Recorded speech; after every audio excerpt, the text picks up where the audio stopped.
Kalau tips dari aku ya itu jangan ngikutin tren apa kayak ada baju yang tren ini terus beli, terus sepatu ini terus beli. Sebaiknya jangan ngikutin tren. Kalau pas lagi galau, stres tuh rasanya kok aduh, aku mau jajan aku biar enggak stres. Ya udah pakai uang darurat gitu ya kan. Terus ngambil. Kalau udah habis stres sendiri. Pasti kayak gitu. Emang Gen Z tuh kayak gitu.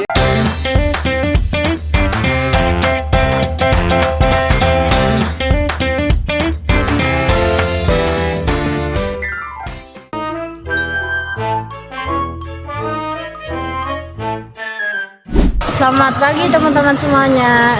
Kami dari Tiba-Tiba Podcast. Hari ini akan bincang-bincang sedikit dengan tema yang pastinya agak relevan dengan kita-kita, yaitu mengubah pengelolaan keuangan oleh Gen Z, cara mengubah uang saku menjadi uang modal usaha. Di sini pertama kita akan perkenalan dulu dengan saya Adine, moderator hari ini Andine Herlina, Dan saya Liandawati. Dan ada dua narasumber kita yang hebat-hebat juga dengan pengalamannya yang menarik juga. Ada Mas Ferry Kurniawan, owner dari Nasi daun jeruk. ada Mbak Tia Asari juga, owner dari Es teh Kampul. Langsung saja kita bahas ini. Menurut kalian tuh gimana sih cara mengatur keuangan untuk Gen Z gitu? Apalagi untuk mahasiswa yang sekarang, walaupun ya untuk yang kos ataupun yang nggak kos gitu. Mengatur keuangan. Iya, Mengatur keuangan ya sebenarnya kembali ke kita sendiri ya. Kita punya kebutuhan kita masing-masing, dan menurut saya mengatur keuangan itu sangat penting ya buat kita ke depannya. Seumpama ini kita juga saat ini lagi ada matkul ya, kebetulan kita jurusan manajemen bisnis. Nah, salah satu matkulnya itu ada penganggaran perusahaan. Nah, di situ kan kita juga punya tugas nih, kayak kita suruh buat penganggaran dalam kita sebulan, pengeluaran kita apa aja. Dan menurut saya itu sangat penting gitu, maksudnya sangat berguna buat kita ke depannya gitu. Jadi kita tahu misalnya dalam sebulan tuh kita dapat kiriman dari orang tua atau dari bisnis kita tuh berapa, terus pengeluaran kita beli apa aja. Nah, dari situ kita tahu pengeluaran kita dalam sebulan tuh berapa gitu. Jadi kita bisa tahu keuangan kita itu buat apa aja dan ini berguna atau enggak. Nah, dari situ kan kita tahu misalnya dalam sebulan kita habis 1 jutaan atau 2 jutaan. Nah, dari situ kan kita tahu, oh berarti kita dalam sebulan harus dapat segini. Apalagi kita juga bisnis ya, kita dalam bisnis pun kita harus punya target. Dalam seminggu kita harus dapat berapa, sebulan kita dapat berapa gitu. Nanti sesuai dengan kebutuhan kita gitu. Mbak Tia sendiri. Kalau menurutku kalau mengelola uang, saya sebagai kayak kan nggak ngekos ya, kayak saya kan apa itu Laju. Iya, laju. Terus kan kayak keuanganku itu menurutku mengelola uang itu dengan bijak di usia sejak dini. Jadi kayak melatih sejak dini untuk mengatur uang agar menjadi kebiasaan untuk kedepannya. Kayak kan harga kedepannya itu bakalan naik, kayak apa-apa itu bakal naik. Jadi kalau itu dipersiapkan dari sekarang dan biar kebiasaan cara mengelola uang dengan baik agar tidak boros, tidak beli yang dia mau tapi bukan yang dibutuhkan. Jadi kayak aku mau beli baju tapi bajunya itu cuman sekali pakai, itu lucu bajunya, jadi kayak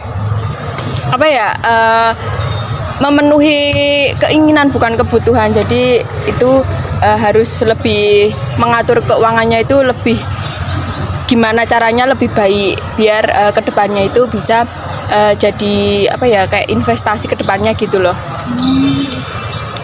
Oh iya, selanjutnya tuh kira-kira usaha apa sih yang paling cocok untuk anak kos kayak kita yang Anak kos iya. atau nggak kos juga, tapi Iya, maksudnya yang dengan mahasiswa, penghasilan iya. per bulan yang masih minim gitu.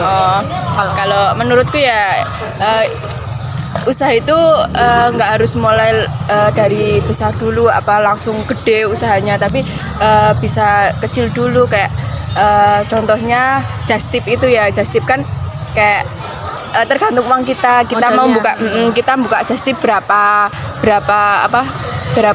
produk gitu, nanti kita bisa ngatur keuangan itu, jadi itu bisa jadi salah satu untuk usaha buat mahasiswa atau yang berpendapatan minim.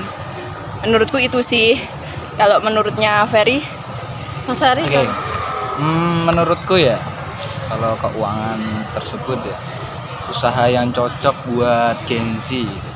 Kalau yang saya lihat dari sebelum-sebelumnya ya, Gen Z itu menurut saya, apalagi kalau kita mahasiswa aja deh, kita nggak perlulah kita buka usaha yang gede langsung bagus, langsung buka kios apa, menurut saya nggak usah.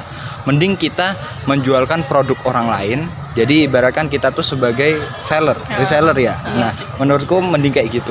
Misalnya dari Mbak Tia nih jualan es teh, nanti kita buat just tip gitu. Misalnya siapa yang mau pesen es teh gitu, tapi belinya dari ini. Jadi menurut saya mending kita menjualkan produk orang lain dulu. Karena dari situ kan kita juga dapat keuntungan dari situ ya. Maksudnya kita juga bisa belajar. Misalnya kita udah punya produk, harganya segini, kita jual berapa. Nah dari situ kan kita ngambil keuntungan juga. Nah terus lagi kalau dari saya sendiri kan jualan nasi daun jeruk. Kenapa kok saya jualan ini? Karena menurut saya anak-anak kelas tuh kan kadang juga mager ya mau keluar atau gimana. Jadi kami sistemnya juga COD gitu, delivery gitu kan. Karena Lebih memudahkan gitu ya. nah apalagi Gen Z sekarang tuh banyaknya malas-malasan, scroll TikTok sama rebahan. Makanya dari situ kan saya masuk ke situnya, pasarnya. Jadi saya pun bisnis tuh belum ada tempatnya sebenarnya. Cuma misalnya ada pesanan atau gimana. Jadi sistemnya open PO gitu. Jadi kan kayak ini ada yang open PO. Jadi Gen Z kan lagi scroll TikTok apa lihat story orang kan, pesen aja gitu. Iya, Salah Tom juga satunya kan gitu. buat apa namanya kayak meringankan dia gitu biar nggak keluar. Iya. kalau dalam mengelola keuangan tuh bisa ceritakan nggak pengalaman kalian pribadi mengelola keuangan dalam berbisnis juga dalam perbulannya? Boleh diceritakan dulu Mas Ferry. Oke, untuk keuangannya ya, kemarin kami bisnisnya juga nggak terlalu besar banget ya. Mungkin saya menyisihkan beberapa ratus dari uang saya, dan saya pun bisnis nggak sendiri sebenarnya, saya 2 orang. Nah di situ kan saya sebagai ownernya yang mengelola semuanya, dan saya punya partner yang untuk memasaknya. Jadi dari situ kita mengumpulkan 2 modal yang sama, dan modal kita nggak banyak-banyak sih sebenarnya, cuma beberapa ratus aja. Itu bisa berputar terus. Jadi kita nggak pernah nambah modal, kami hanya muterin uang itu tadi. Ya walaupun keuntungannya hanya sedikit, intinya kita bisa tahu caranya pemasaran, tahu caranya kita berjualan gimana, produk kita gimana, kualitas kita gimana. Nah dari situ mungkin dari aku sendiri ya, mungkin aku belum cari laba yang lebih besar. Kemungkinan aku lagi mending kita dapat pengalamannya aja dulu, gimana cara berjualan. Kayak gitu tuh yang kan kamu bisnis sama temen nih, Iya. pakai modal sendiri-sendiri. Yang kalau aku sih masih bingungnya di gini, mau nanya ya, Kenapa? pembagian keuntungannya tuh gimana gitu? Nah. Kalian kan satu kamu modal sama paling ikut belanja, temanmu yang masak. Nah itu kamu bagi keuntungannya gimana biar Oke. adil? Untuk keuntungan mungkin dari kesepakatan awal aja. Kalau kita misalnya kita bisnisnya modalnya 50% ya nanti kita bagi sama rata aja. Kalau menurut kita juga kan kayak kita belajar manajemen bisnis syariah kan gimana caranya kita sama gitu loh. Jadi nggak terlalu, maksudnya walaupun saya yang punya ide terus saya yang paling banyak, enggak. Menurut saya lebih ke 50% gitu aja. Tetap gitu ya. Kayak 50-50 gitu ya. Ya. Kalau Keren Mbak sih. Tia, pengalaman dalam mengelola keuangan sama udah bisnis sama Pribadi. Kalau saya kan usaha es teh itu kan sendiri, jadi kayak saya itu kan saya itu franchise es teh, terus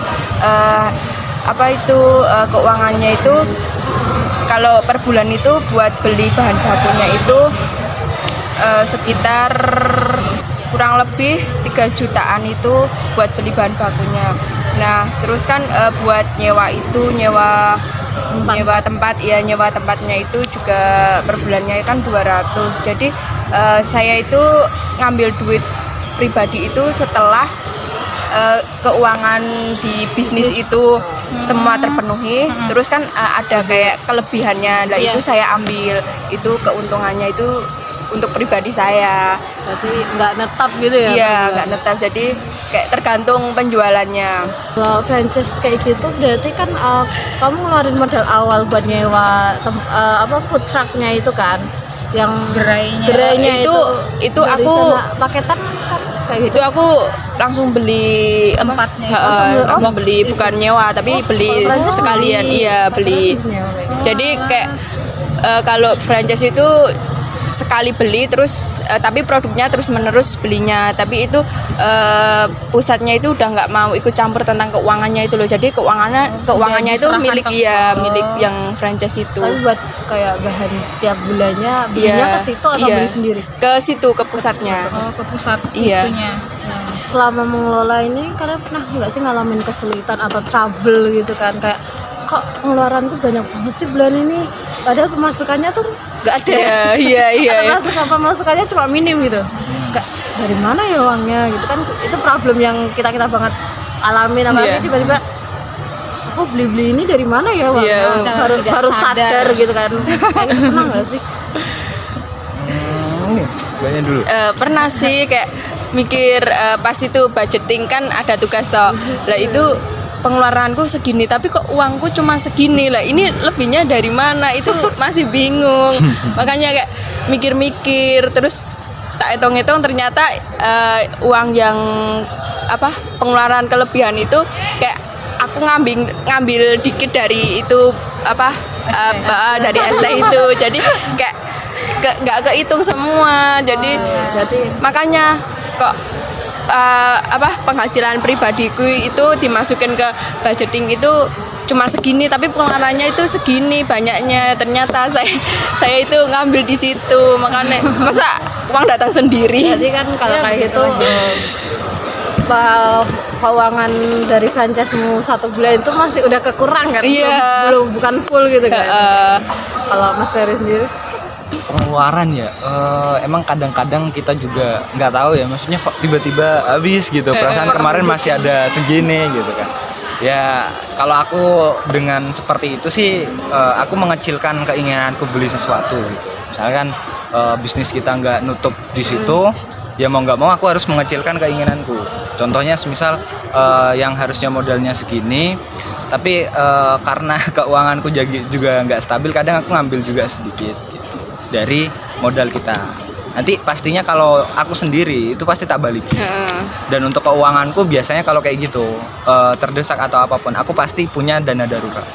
Yang paling utama sih di situ. Iya sih. Harus ada dana darurat Nah, ya. karena menurutku apa ya, kalau kita udah punya keuangan nih, kita harus punya dana darurat. Misalkan nanti pas bisnis kita lagi nggak ada Trouble pembelinya gitu. gitu kan, jadi pas lagi turun ya kita harus bisa kuat nalangin. Tuh, kalau menurutku yang paling penting ada dana darurat. Tapi kalau Gen Z kan kadang kita mikir kalau ada uang sisa mau beli apa ini. Udah Iya, padahal Nah, itu kadang juga kadang seperti itu. Tapi kalau aku sendiri ya, Mbak, kalau ketika dapat uang atau dari kiriman atau dari bisnis itu tadi, langsung tak sisakan. Ya, tapi yang terjadi sama aku apa sebenarnya? Ketika kita uangnya habis, kita pakai dana darurat. Iya, kayak gitu kan, Ya, kepake. Tapi Lagi. kita pasti ketika kita Gen Z nih, kita pakai, pasti kita niatnya besok tak balikin, kita balikin. malah nggak Tapi nanti muter lagi, sebenarnya repeat gak sih? Iya. Pernah gak sih ngerasain gitu ya? Apalagi kalau pas lagi galau, stres tuh sebenarnya, aduh, aku mau jajan, aku Iya, biar iya, nggak stres ya udah daripada pakai aku uang kena mental. darurat Ada uang gitu ya kan? Ntar kalau udah habis stres sendiri. Iya. Pasti kayak gitu. Emang Gen Z tuh kayak gitu. Nggak Iya, usah betul, diherankan. betul. Nanti kalau udah habis, apalagi yang belum punya bisnis nih, masa Iya. mau minta lagi padahal habis minta. Itu Betul. apalagi lihat-lihat video TikTok umur 20 masa masih minta auto gini-gini, aduh gitu. Ada nggak sih pesan dari teman-teman kalian, dari kalian untuk teman-teman kita, kayak maksudnya kayak untuk kaum Gen Z di luar sana yang mau mengelola keuangan? Ada nggak sih? Kalau tips dari aku ya itu jangan ngikutin tren kayak ada baju yang tren ini terus beli, terus sepatu ini terus beli. Sebaiknya jangan ngikutin tren, karena kalau tren kan lama kelamaan bisa itu udah nggak zaman gitu loh trennya. Jadi Enggak. jangan beli kayak Jangan gitu. FOMO. Iya, jangan FOMO. Jadi jangan kayak gitulah. Menghemat uang itu lebih bagus. buat masa depan. Iya. Oke. Ya, Mas Ferry. Kalau menurut saya ya untuk saat ini ya kita sebagai Gen Z itu mungkin menabung itu salah satu caranya. Tapi menurut saya untuk zaman saat ini mending kita belajar untuk seperti yang dinamakan saham, trading, Investasi, reksadana, kayak intinya investasi untuk jangka panjang. Karena menurutku itu sangat penting gitu. Dan untuk pengelolaannya ya intinya kita kan juga dari mahasiswa manajemen bisnis syariah, kita harus tahu maksudnya bakal kedepannya tuh barang tuh pasti kan ada yang namanya kayak inflasi, deflasi seperti itu, kita harus tahu itu gitu loh. Gitu sih. Jadi kayak harus benar-benar ini ya, punya pikiran untuk Udah Investasi. dipikirin dari Investasi. sekarang. dari Ya. sekarang. Kita juga harus pikirin ini kedepannya kita mau kerja habis lulus ke duet, mau punya bisnis atau mau budak korporat. Nah, Iya. Sesuatu. Emang harus di planning dari sekarang sih kalau kayak gitu. ya kita gunanya kita belajar manajemen buat Iya. apa gitu loh. Benar. Ya nggak sih? Manajemen waktu juga gitu yang paling penting. Kan kita tuh manajemen itu sebenarnya luas gitu loh. Kita bisa manajemen apa aja. Nah, gitu kan. Nanti pitar-pitar kita aja sih sebenarnya. Mungkin itu saja dari pertanyaan-pertanyaan kita. Sebelumnya terima kasih ya buat Mas Ferry, Mbak Tia udah menyempatkan hadir ke podcast kami. Oke. Tiba-tiba podcast. Maaf juga kalau Iya, nggak ada ada. sebuahnya apa-apa karena kita langsung mendadak Makan angin ini. Gak Nangis. apa-apa. Nanti di ini apa at camp. Kan ada Juve di sini ya kan gitu. Yaudah. Semoga juga apa yang kita Iya. obrolin hari ini tuh bisa bermanfaat buat teman-teman Gen Z kita, Buat- buat semuanya, Amin. buat kalangan muda, tua maupun apapun itu. Oke. Dah. Terima kasih ya. Oke, sekian dari podcast Tiba-tiba Podcast. Kami dari moderator mengucapkan Bye-bye.